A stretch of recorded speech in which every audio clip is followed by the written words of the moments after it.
Hey everybody, I just was watching this FX channel TV show. I think it was on Amazon. It's for Prime members. You can watch it. It might be on Netflix, I'm not for sure. It's called The Americans. And it was set back in the, early 80s. And it brought back fond memories. Actually, looking back on it, it was hilarious. Because basically, this dude right here, I don't know. Now, this FX channel TV show may not be any good to younger folks, but if you were, my age during the Reagan thing, you will know that Reagan basically defeated Russia, basically collapsed the Russian economy with a video game. See, all this wonderful graphics. We had super CGI is about the only thing we really had. Now, he did put money into research for this strategic defense initiative, and he proposed it. But as far as us actually having any of the stuff, it was just a bunch of cartoons. Well, the KGB and the Kremlin, being the paranoid bunch of people they just went absolutely nuts. They started spending money right and left. They're trying to catch up and trying to build all this stuff. And anyway, they bankrupted themselves out of pure paranoia. It was, because of our cartoons, little video games and stuff that we showed. Our government even had this nice little patch made up, for the Air Force personnel to supposedly wear on their uniforms. So we were going to shoot all their stuff down. And anyway, that The Americans is the FX show that kind of brought all this back. It was kind of funny. Now Putin.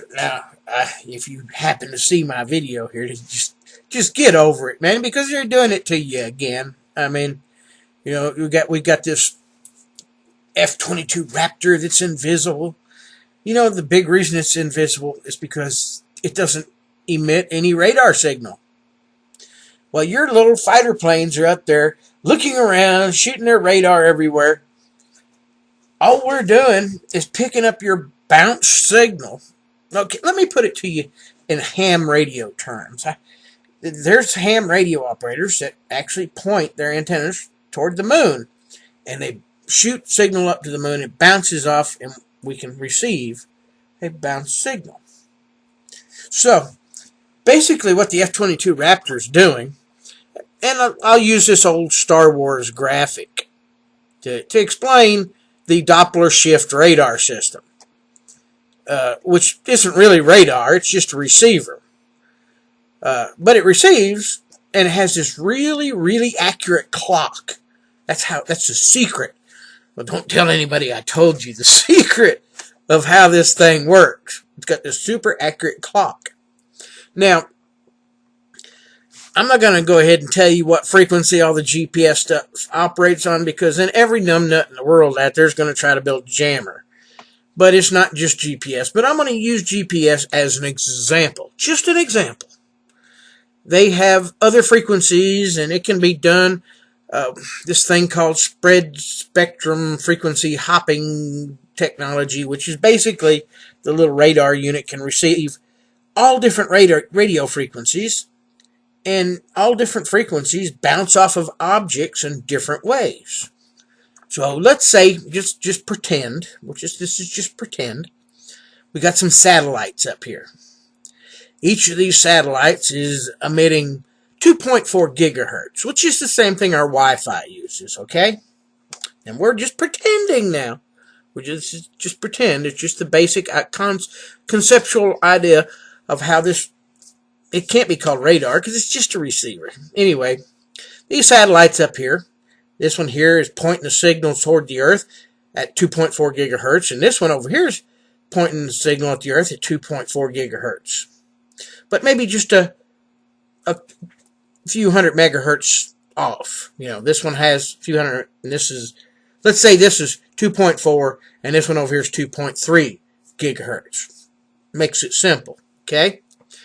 So the plane flying through here, all of a sudden, let's say we have an enemy air missile or aircraft or whatever it is, just enemy object flying around here. Now the F-22 Raptor's coming across here. Well, this signal here is bouncing off of this object, and it's being picked up by the radar over here. So it knows that from here to here takes X amount of seconds at the speed of light, okay? So here's this satellite at 2.3 gigahertz, and it's bouncing off this object and back to the radio receiver in the nose cone of the fighter. And it's the little clock knows exactly how far it is, and through mathematical computations and calculating in Doppler shift and movement and all this wonderful crap that computers are really good at. That's how our stealth fighters see everything else without being seen. We can shoot up stuff just to send out radio signals. Your TV station sends out a signal that bounces off of an object. So there's no real way to totally jam this thing. That's the beauty of it, because in order to jam it, you'd have to blast your own stuff. I mean, you could shoot up here over 300 miles up, say, in the orbit of the satellites. You may want to have to hit the geosynchronous satellites that are up there.